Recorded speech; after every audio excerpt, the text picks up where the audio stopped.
You know, usually when we look at a masterpiece, we just assume the process of making it was, well, just as flawless, like a master painter standing at a canvas where every stroke is intentional, perfectly planned from the very beginning. Right, yeah. We certainly want to believe the genius is a straight line. Exactly. A clean, unbroken path from a brilliant idea to a perfect finished product. But then you look at the creation of what is, arguably one of the most beloved and structurally perfect films of all time, Back to the Future, and suddenly that straight line looks like a jagged, chaotic heart monitor. Oh, it really does. It is the definition of a beautiful disaster. Welcome to our deep dive for today. We have a really fascinating stack of sources for you to explore with us. Our reading list includes two incredibly detailed documentary transcripts, one diving deep into the bizarre history of the DeLorean time machine, and another focusing on the biographies of the film's stars, Michael J. Fox and Christopher Lloyd. And we're also pulling from some stellar critical analysis today, specifically a classic review by the legendary Roger Ebert and a modern retrospective from Pop Cult. Yeah, so our mission today is to basically figure out how a production plagued by absolute chaos somehow resulted in cinematic perfection. Because it really was chaos. Total chaos. We are talking about over 40 script rejections, a multi-million-dollar mistake in casting, slashed budgets, and the very real downfall of a disgraced auto executive.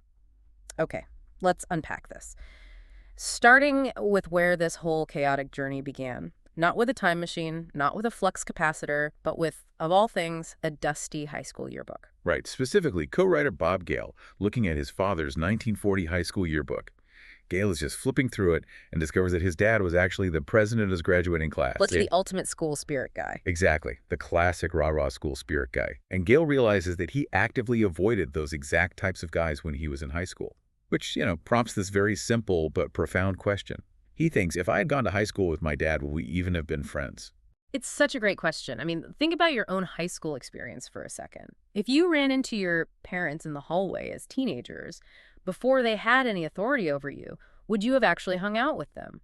Probably not. Right. And it's not about saving the universe from an alien invasion. The stakes are just so remarkably intimate. It's like finding out your parents are actual flawed human beings, which is, a universal rite of passage for every teenager. But instead of just accepting it, you get a magic wand to go back and coach them through their awkward phase. Which is exactly why the critics revere it so much. Roger Ebert pointed this out in his review, actually comparing the film's DNA to Frank Capra's It's a Wonderful Life. Oh, that makes total sense. Yeah, Ebert saw a movie with this deep, lighthearted humanism. You have a character who starts with one view of reality, and through this magical intervention, discovers an entirely different perspective on his own family struggles. The Pop Cult review goes much darker with that concept, though. They do, yeah. They argue this is essentially a child's wish fulfillment fantasy, but designed to cover up a pretty grim reality. Right, Pop Cult highlights the bullying and the implied sexual assault of Marty's mother by Biff in the original timeline. The reality of Marty's parents' youth was, well, objectively ugly. Yeah. So the movie acts as a psychological coping mechanism. It allows a kid to rewrite his own history, to literally engineer his father into a hero who saves his mother and vanquishes the tormentor. Time travel softens the deep cynicism of real life. Hold on. So to pull off a story that balances those genuinely traumatic undertones with a light comedic popcorn movie touch, you would need a very specific kind of energy from your lead actor. Oh, absolutely. Because if he leans too hard into the trauma, it becomes a tragedy. If he leans too hard into the comedy, it just becomes a farce. Precisely. Which brings us to the first major disaster of the production, which was casting Marty McFly. The casting crisis. Yes. From the start, the filmmakers desperately wanted Michael J. Fox. At the time, Fox was the massive breakout star of the sitcom Family Ties, playing the young conservative Alex Keaton. But the sitcom's creator flat out refused to let him out of his contract to shoot a feature film. Which is wild when you think about it. And the biographical sources paint such a vivid picture of Fox's life right before this. This guy was a short Canadian kid who moved to Los Angeles, completely ran out of money, lived in a garage, and was basically surviving on cheap pasta before he finally landed that sitcom gig. He was on the verge of quitting. Literally. So he finally gets his big break on television, and he is locked in. The filmmakers are forced to move on, and they cast Eric Stoltz instead. And they filmed with Stoltz for several weeks. But director Robert Zemeckis quickly realized the tone was entirely wrong. He's serious, right? Yeah. But he was playing the role with a deadly method-acting seriousness.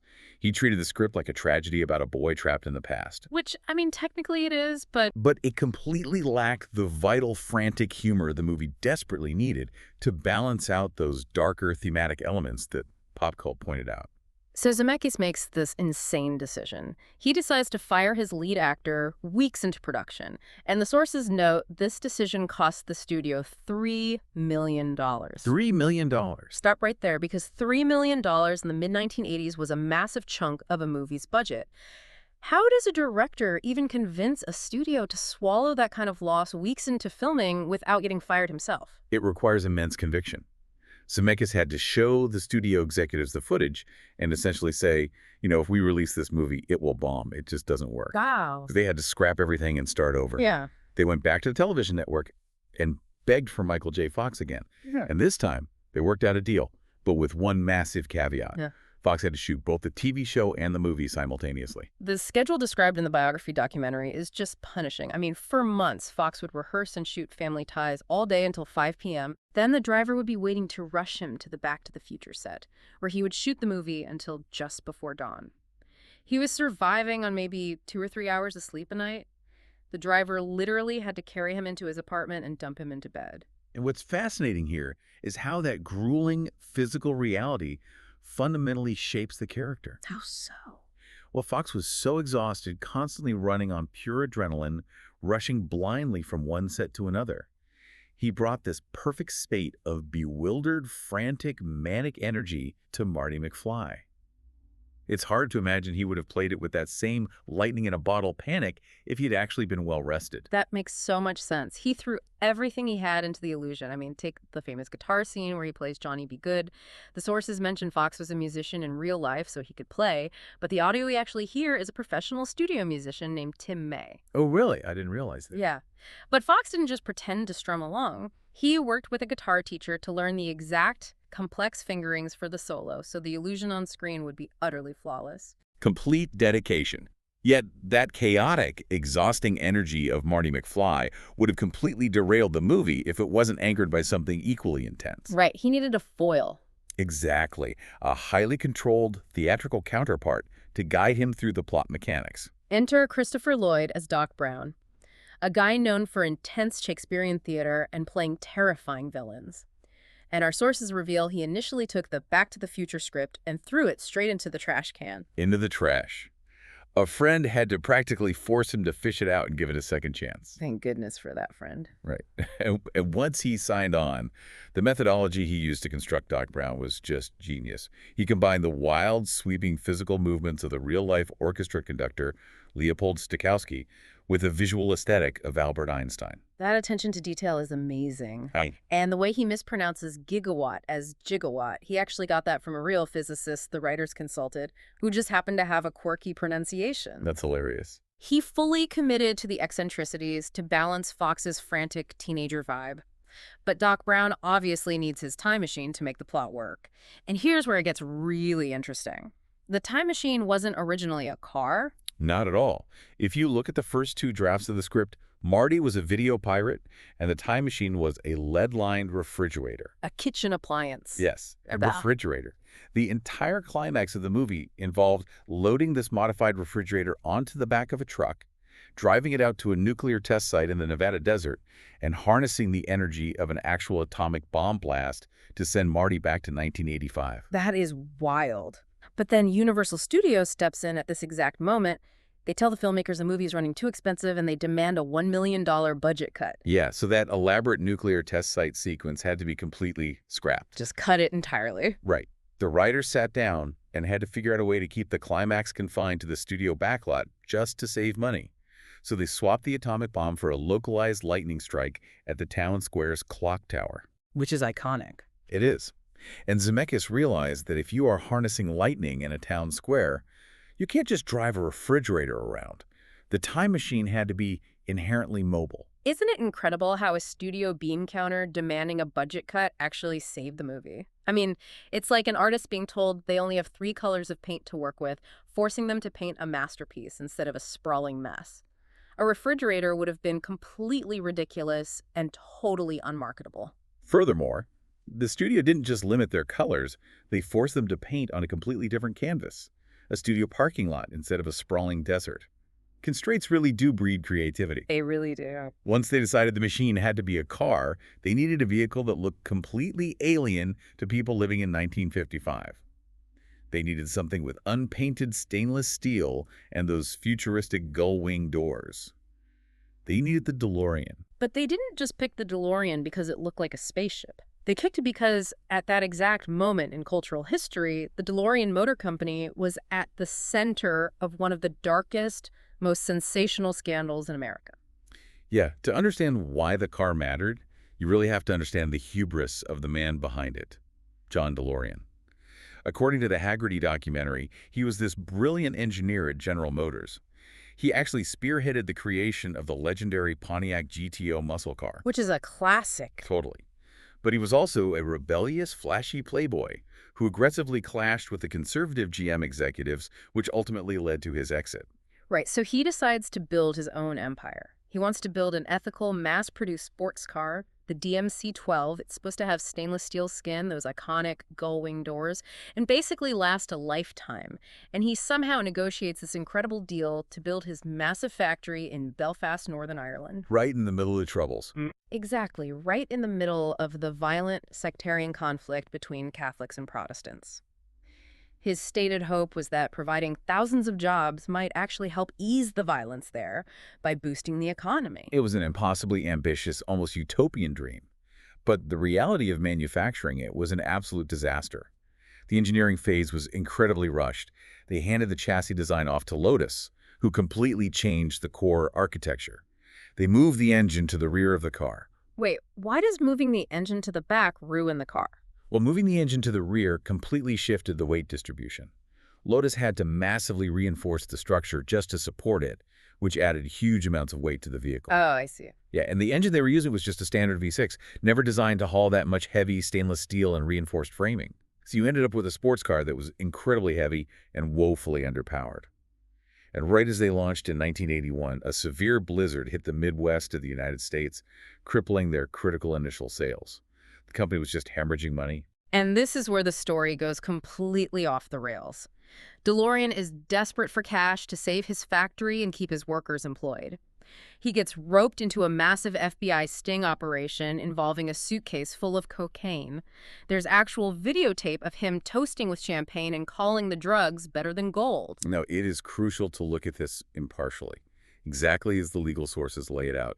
John DeLorean was not a drug kingpin. He was a desperate businessman facing bankruptcy. Right. A paid government informant approached him with a fake deal to save his company, effectively setting a trap.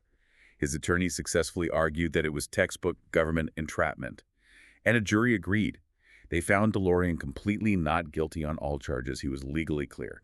The damage to his reputation was already done, though. The British government shuttered the factory, the jobs were lost, and his dream was basically dead. But the timing of this for the movie is wild. It really is. If we connect this to the bigger picture, John DeLorean was literally sitting in a courtroom on trial for this high-profile case in August of 1984. Wow. That was the exact same month the filmmakers were rewriting the script and decided to make the time machine a DeLorean.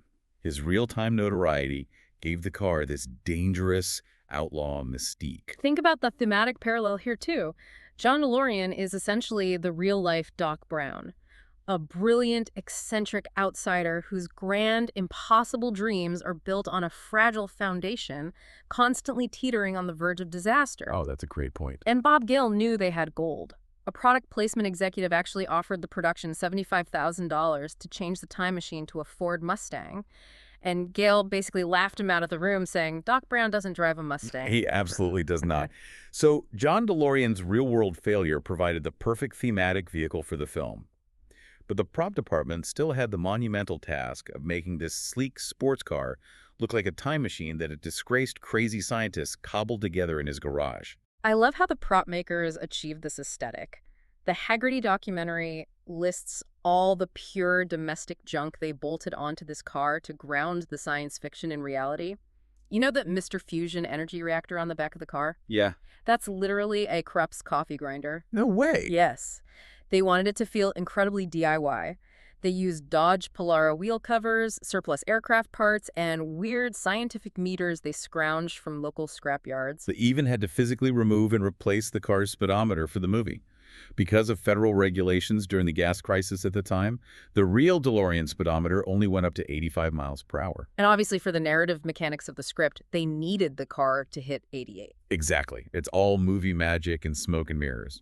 But sadly, after the sequels wrapped, the primary hero car, the A car used for the most detailed shots, was just left outside on the Universal Studios backlot to rot in the sun and rain. Animals were literally living inside it. Yes, until a team of hardcore fans, led by a man named Joe Walser, staged an intervention. They obsessively, forensically restored this car to museum quality. They were matching paint chips and studying pencil marks left by the original crew, just out of pure reverence for the history. The way the fans have embraced this movie and this specific car is profound. I mean, it goes far beyond just preserving Hollywood history. For some, it becomes a deeply personal lifeline. It does. We have to talk about Oliver and Terry. This is easily the most emotional story from our stack of sources today. In the year 2000, a massive fan named Oliver was diagnosed with terminal cancer. The doctors found a tumor and delivered the absolute worst news possible. They told him, "You have 6 months to live. Get your affairs in order." I mean, imagine receiving that hopeless diagnosis. But Oliver and his wife Terry decided that if they truly only had 6 months left together, they were going to spend it doing something incredibly joyful and defiant. Oliver declared he wanted to build his own DeLorean time machine replica right in their driveway. And they had basically no money to do this. Terry is spending her days digging through dirty scrap metal yards, hunting for boxes that vaguely look like the movie props for $10. Oliver is working day and night in the driveway, completely consumed by this project. And the medical outcome defies logic. This singular focus, the sheer joy and obsessive drive of building this intricate machine piece by piece, seemingly impacted his physical health. It's amazing. 6 months passed. Then a year. He didn't die. Eventually, his oncologist told him the cancer was showing incredibly poor progress and actually dismissed him as a terminal patient. Real. Bob Gale, the co-writer of the movie, noted that the act of building that car might have genuinely helped save Oliver's life. And they didn't just build the car and leave it parked in the driveway to look at. They took this homemade scrap metal replica and drove it across 28 different countries. Yeah, people would run up to the car and leave dollar bills under the windshield wipers just because seeing it brought them so much pure joy. Oliver and Terry collected all that money and used their driveway project to raise nearly $1 million for the Michael J. Fox Foundation to fund Parkinson's research. It is a remarkable cascading legacy. It really is. So what does this all mean? When we step back and look at the totality of these sources, looking at the intimate origins of the script, the exhausted actors, the tragically flawed car. I think we see a brilliant synthesis of failures creating something transcendent. A movie fundamentally about going back to fix the past was birthed from a continuous string of real-world mistakes. A rejected script, a fired lead actor, slashed budgets, and a bankrupt, disgraced car company. Yet these exact flaws engineered a cultural phenomenon. It has inspired real people to do incredible things, from restoring cinematic history to funding actual medical research. This raises an important question regarding how we view the media we consume. It isn't just disposable entertainment. It becomes modern folklore that actively shapes our culture and our actions. It brings us right back to that idea of the chaotic masterpiece. The entire premise of Back to the Future is about the desperate universal desire to go back and fix the mistakes of our past. Right. But looking at how this movie was actually made, where every disaster, every budget cut, and every casting crisis was exactly the necessary ingredient to make the film a masterpiece, it leaves you with something to consider. It does. If you actually had a time machine to erase your own struggles, your failures, and your worst days, would you just be erasing the very things that make your life brilliant in the end? That is a powerful thought to leave on. Thank you for joining us on this deep dive. Keep questioning the world around you, and we'll catch you next time.